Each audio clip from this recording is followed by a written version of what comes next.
എന്താണ് റിനോവേഷൻ ചെയ്യേണ്ടതിൻ്റെ ആവശ്യം? വിദേശങ്ങളിലൊക്കെ വീട് റിനോവേറ്റ് ചെയ്യുക, ഇൻറ്റീരിയർ അടിക്കടി മാറുക, അല്ലെങ്കിൽ ഫർണിച്ചർ മാറുക എന്നുള്ളത് അവരുടെ ജീവിതശൈലിയുടെ തന്നെ ഭാഗമാണെങ്കിൽ നമ്മൾക്കിവിടെ ആഘോഷങ്ങളും ആവശ്യങ്ങളും വരുമ്പോൾ മാത്രമാണ് വീട് റിനോവേറ്റ് ചെയ്തതിനെപ്പറ്റി നമ്മൾ തീരുമാനമെടുക്കുന്നത്. അതിൽ ഒന്നാമതായി വരുന്നത് മക്കളുടെ വിവാഹം തന്നെയാണ്. ഒരു വിവാഹം വരുമ്പോൾ വീട് ഒന്ന് പെയിൻറ്റെങ്കിലും ചെയ്യാത്തവരായിട്ട് ആരെങ്കിലും ഉണ്ടോ? റിട്ടയർമെൻറ്റ് റിനോവേഷൻ എന്നത് അടുത്തിടെ കാണുന്ന ഒരു പ്രവണതയാണ്.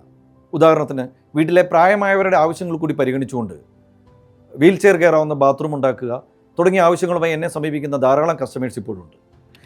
ഉയർന്ന ജീവിത നിലവാരവും മെച്ചപ്പെട്ട സാമ്പത്തിക സ്ഥിതിയും വരുമ്പോൾ വീട് റിനോവേറ്റ് ചെയ്യുക, അതൊരു ഷോ പീസായി മറ്റുള്ളവരുടെ മുന്നിൽ പ്രദർശിപ്പിക്കുക എന്നുള്ളത് ഒരു തെറ്റൊന്നുമല്ല. നല്ല ആഹാരം കഴിച്ചും വ്യായാമം ചെയ്തുമൊക്കെ നമ്മൾ സ്വന്തം ശരീരത്തെ സംരക്ഷിക്കുന്നത് പോലെ തന്നെ പ്രധാനപ്പെട്ടതാണ് പീരിയോഡിക്കലായുള്ള റിനോവേഷൻ നടത്തിയും ഇൻറ്റീരിയർ നടത്തിയുമൊക്കെ നമ്മുടെ വീടും സംരക്ഷിക്കുക എന്നുള്ളത്.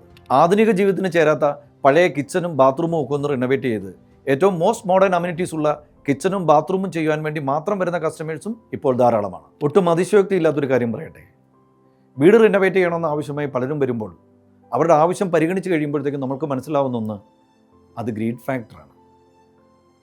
തൊട്ടയൽപക്കത്ത് നല്ലൊരു വീട് വന്നതോ സ്വന്തം ബന്ധുവോ സുഹൃത്തോ ഒക്കെ ഒരു വീട് വെച്ചതോ വീട് റിനോവേറ്റ് ചെയ്തതോ ഒക്കെ പോലും ഇവരുടെ വീട് റിനോവേറ്റ് ചെയ്യുന്നതിൽ അവരെടുക്കുന്ന തീരുമാനത്തെ സ്വാധീനിക്കുന്നു.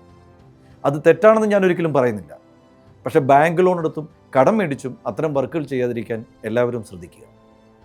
Keep on watching for more videos and informations. This is Ajith George, your home renovation and home interior expert.